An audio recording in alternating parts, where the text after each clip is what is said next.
ప్రధాని మోదీ రష్యా అధినేత పుతిన్ కీలక భేటీ ఉండబోతోంది. హైదరాబాద్ హౌస్లో పుతిన్ మోదీ ద్వైపాక్షిక చర్చలు ఉండబోతున్నాయి. Trade, defence, cooperation, oil, nuclear ఎనర్జీపై కీలక చర్చలు జరగబోతున్నాయి. పౌర అణు ఇంధన సహకారంపై అవగాహన ఒప్పందం జరగబోతున్నట్లుగా తెలుస్తోంది. అలాగే S-500 BrahMos missiles, Su-57 fighter జెట్ల కొనుగోళ్లపై కూడా ఒప్పందాలు జరగబోతున్నాయి.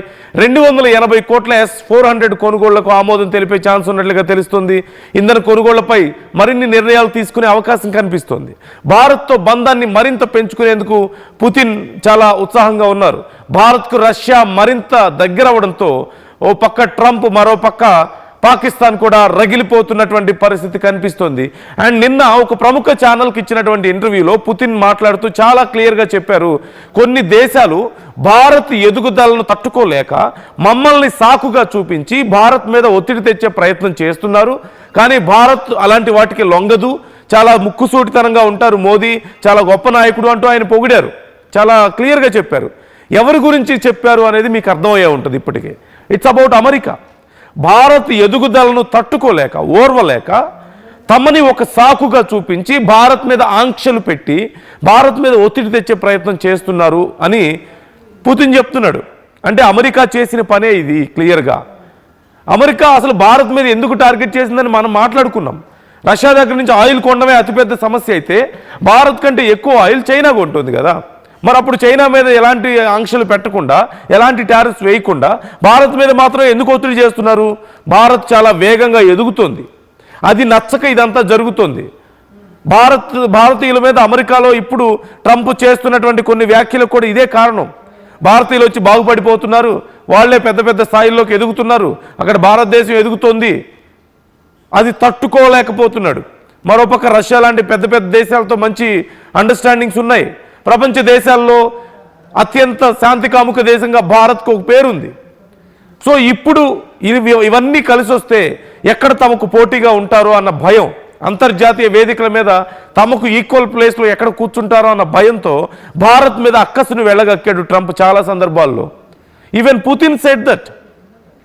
అసలు ఇప్పుడు పుతిన్ భారతదేశానికి రావడం పట్ల అమెరికా చాలా చాలా క్షుణ్ణంగా పరిశీలిస్తోంది. ప్రతి విషయాన్ని చాలా క్లియర్గా అబ్జర్వ్ చేస్తోంది.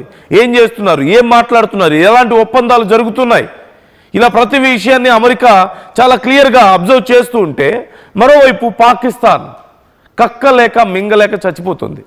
అంటే బయటికి వచ్చి ఏం మాట్లాడలేదు, అలాగని మాట్లాడకుండా ఉందామంటే తట్టుకోలేకపోతున్నారు. ఓ పక్క పాకిస్తాన్లో అంతర్యుద్ధం పరిస్థితులు వస్తుంటే భారతదేశం మాత్రం అంతర్జాతీయ స్థాయిలో అగ్ర నాయకులతో ఇలా ఒప్పందాలు కుదుర్చుకుంటోంది, అగ్ర దేశాలతో ఒప్పందాలు కుదుర్చుకుంటోంది. మరోవైపు ఆయిల్ గురించి కూడా చాలా క్లియర్గా చెప్పారు పుతిన్. ఏమని, ఇప్పుడు ప్రస్తుతం భారత్ కొద్దిగా కొనుగోళ్లలో కొద్దిపాటి చేంజ్ వచ్చింది, ఇది టెంపరీ మాత్రమే, అతి త్వరలో మళ్ళీ సెట్ అవ్వబోతుంది ఇదంతా అని క్లియర్గా చెప్పారు. మనందరికీ తెలిసిందే అమెరికా భారతదేశం మీద విపరీతమైన ఒత్తిడి తీసుకురావడం. అయితే భారత్ ఈ మధ్య కొంచెం కొనుగోళ్లను తగ్గించింది. అందరూ చాలామంది ఏమని భావిస్తున్నారంటే అమెరికా ఒత్తిడి వల్ల ఈ కొనుగోళ్లను తగ్గించింది అని భావిస్తున్నారు. But what is the reality అనేది చూస్తే రష్యాలో ఉన్నటువంటి కొన్ని ఆయిల్ కంపెనీల మీద అమెరికా, యూరోపియన్ కంట్రీస్ టారిఫ్లు పెంచేశాయి. దానివల్ల ఇప్పుడు అక్కడి నుంచి ఆయిల్ కొనుగోలు చేయాలంటే భారత్కి ఎక్కువ ఖర్చు అవుతుంది. ఎక్కువ టారిఫ్స్ ఉండడం వల్ల భారత్కి ఖర్చు ఎక్కువ అవుతుంది. దానివల్ల కొంచెం కొనుగోళ్లను తగ్గించిందే తప్ప ఇది కేవలం టెంపరీ. ఈవెన్ రష్యాకి కొంచెం టైం పడుతుంది వీటిని సెటరైట్ చేసుకోవడానికి, ఆల్టర్నేటివ్ వేస్ చూసుకోవడానికి. అప్పుడు మళ్ళీ యాజ్ యూజువల్గా తిరిగి ట్రాన్సాక్షన్స్ కొనసాగుతాయి. అప్పటి వరకు భారత్ కొద్దిగా కొనుగోళ్లను తగ్గించిన మాట వాస్తవమే, but not because of India scared of America.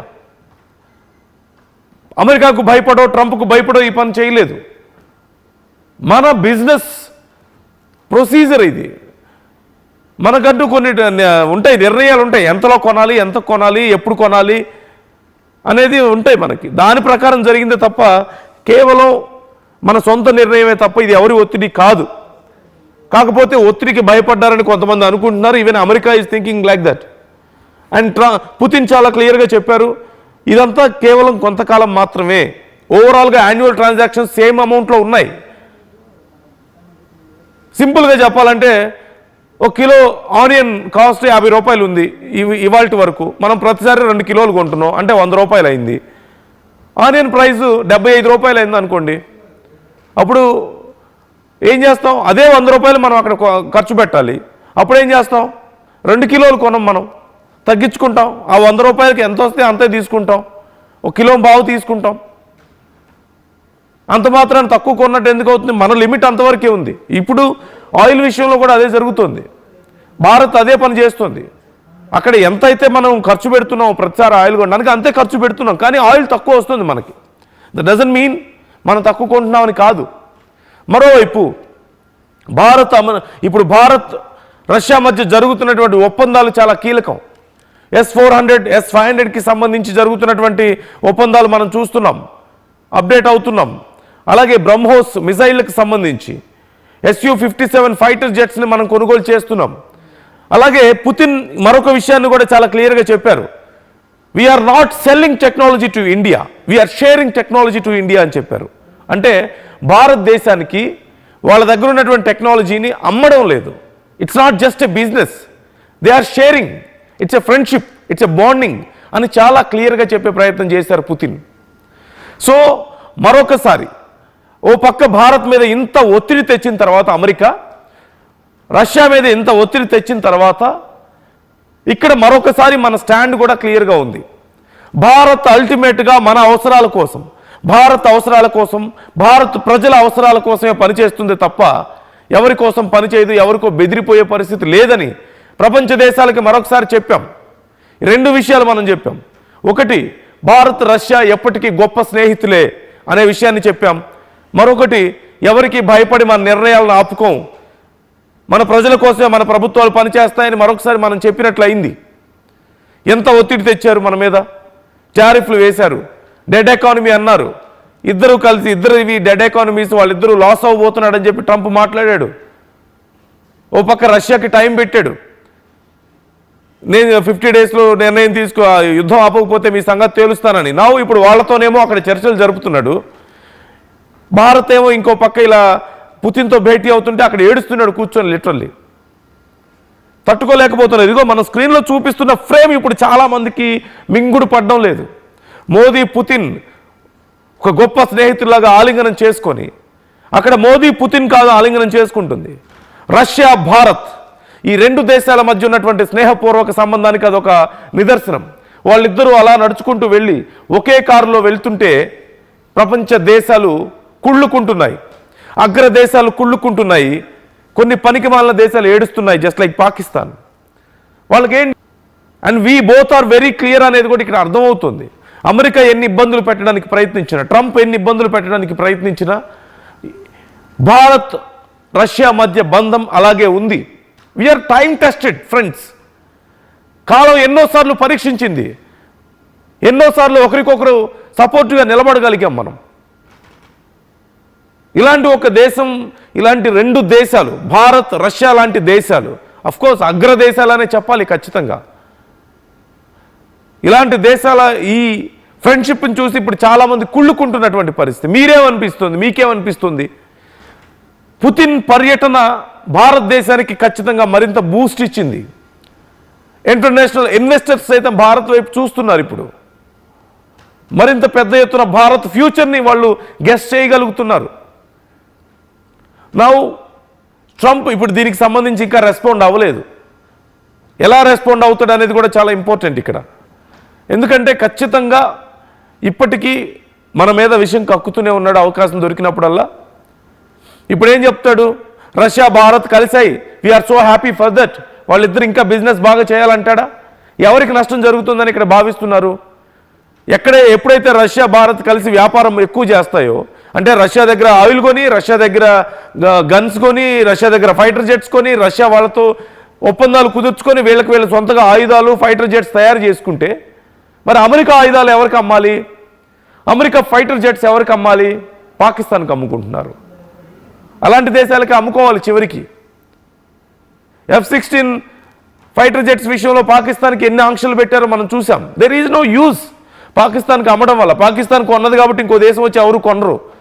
కానీ భారత్ ఎక్కడైనా ఒక చోట కొనుగోలు చేస్తే మిగతా దేశాలు అక్కడికి వెళ్ళి కొనుగోలు చేస్తాయి. ఎందుకంటే మన మీద నమ్మకం. F-16 ఫైటర్ జెట్స్ వాళ్ళకి అమ్మాడు, కానీ వాళ్ళు ఉపయోగించుకోవడానికి అవకాశం లేదు. యుద్ధాల్లో వాడకూడదు పాకిస్తాన్ వాళ్ళు, ఎందుకంటే వాళ్ళ మీద నమ్మకం లేదు. వాళ్ళకి ఫ్లైట్స్ నడపడం రాదు, ఫైటర్ జెట్స్ నడపడం రాదు.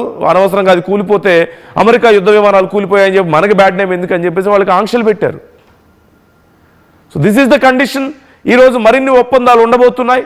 ఈరోజు సాయంత్రానికి ఏమేమి ఒప్పందాలు జరిగాయి అనే దానికి సంబంధించి అప్డేట్స్ రాబోతున్నాయి. ఎప్పటికప్పుడు ఆర్టీవీ మీకు ఈ ఏమేమి ఒప్పందాలు జరుగుతున్నాయి, పుతిన్ ప్రయాణం ఎలా జరుగుతుంది, భారత్లో ఏమేమి కార్యక్రమాల్లో పాల్గొంటున్నారు అనే దానికి సంబంధించి మినిట్ టు మినిట్ అప్డేట్స్ అందిస్తూనే ఉంటుంది ఆర్టీవీ.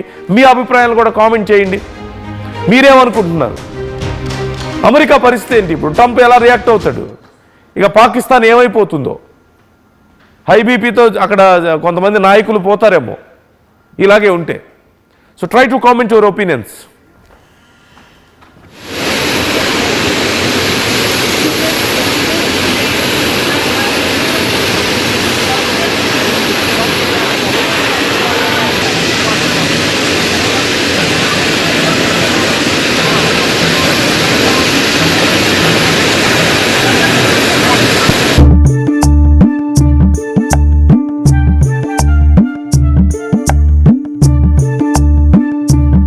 నైపుణ్యం ఎవరి సొత్తు? ఒకప్పుడు హైటెక్ సిటీ దగ్గర తక్కువ ధరలో ప్లాట్లు కొనుక్కుని బాగుపడ్డారు. తర్వాత ఓఆర్ఆర్ దగ్గర, ఇప్పుడు అవకాశం త్రిబుల్ దగ్గర వచ్చింది. ఇప్పుడు షాద్ నగర్ వైపు ఉన్న స్వర్గసీమ వెంచర్ లో ప్లాట్ల పండగ వచ్చింది. నూతన వెంచర్ అమేయ రూపంలో అప్రూవ్డ్ ప్లాట్లు, రిసార్ట్ ఫెసిలిటీ, రీజనబుల్ ప్రైస్. ఒక్కసారి ఫ్యామిలీతో విజిట్ చేసి మంచి నిర్ణయం తీసుకోండి. స్వర్గసీమ వారి నూతన వెంచర్ అమేయ. శాస్త్రి బాబు, ఇది మా ఊర్లో ఫేమస్ అన్నా. ఒళ్ళు నొప్పి, జలుబు, తలనొప్పి ఏమున్నా ఉపశమనం. జలుబు, తలనొప్పి, ఒళ్ళు నొప్పుల నుండి ఉపశమనం. శాస్త్రి బామ్ ఇప్పుడు ₹5 ప్యాక్ లో కూడా. నగల సామ్రాజ్యం పెద్దది, మన వేడుకల్లో నగల పాత్ర పెద్దది.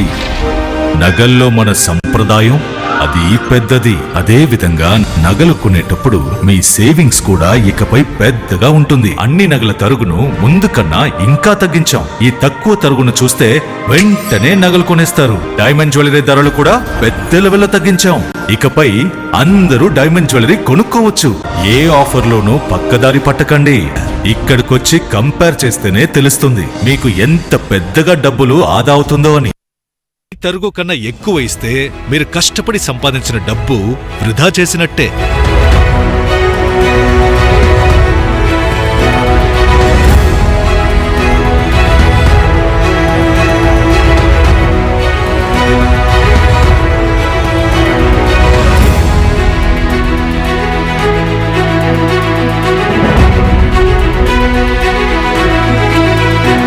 లలితాలో నగలు కొనండి, ఎక్కువ డబ్బులు ఆదా చేయండి. చరిత్ర సృష్టించినోడు ఇప్పుడు ఆ చరిత్రని తిరగరాయబోతున్నాడు. అబద్ధాల గోడల్ని బద్దలు కొట్టి నిజాలను రాగా మీ ముందుంచబోతున్నాడు. నిజమైన వార్తల కోసం వెంటనే డౌన్లోడ్ చేసుకోండి రా యాప్ని.